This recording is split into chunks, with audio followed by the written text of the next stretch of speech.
This lesson examines the extent to which a country relies on markets to make its allocation decisions and that country's standard of living.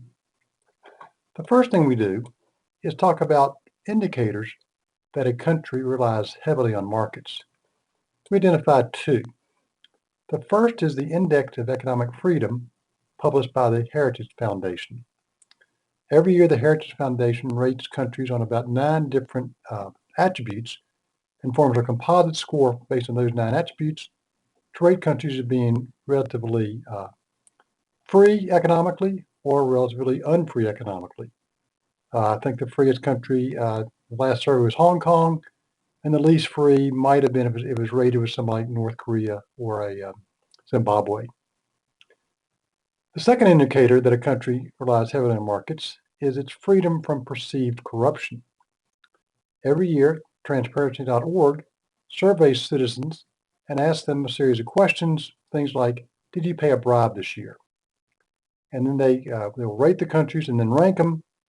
Countries that have high rankings have low levels of perceived corruption. They tend to rely more heavily on markets, and countries with high levels of perceived corruption tend to be less reliant on markets.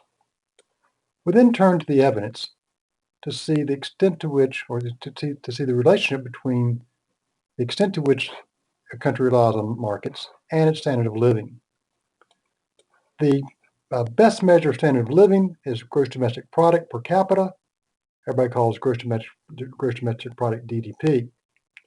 And the evidence is pretty clear that countries that rely heavily on markets tend to have higher standards of living, higher GDP per capita than countries that rely heavily on command and control. We look at some evidence. The lesson starts with a podcast from NPR about what happened when the villagers in Zhangang, China, signed a contract privatizing the land they owned. Colonists in Jamestown and New England began to thrive only after they went from communal property to private property. North Korea and South Korea have very different standards of living. North Korea relies very heavily on markets. South Korea relies very heavily on markets.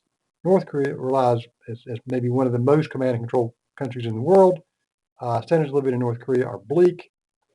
Standards of living in South Korea are much higher, even though both countries have similar similar natural resources and a similar population. The evidence is that there's a positive correlation between the Economic Freedom Index published by the Heritage Foundation and GDP per capita. There's also a positive correlation between freedom from perceived corruption and GDP per capita. The interesting question and the important question is why why do countries that rely more heavily on markets tend to have higher GDP per capita? A couple of reasons. First, markets and the rule of law give people incentives to be productive.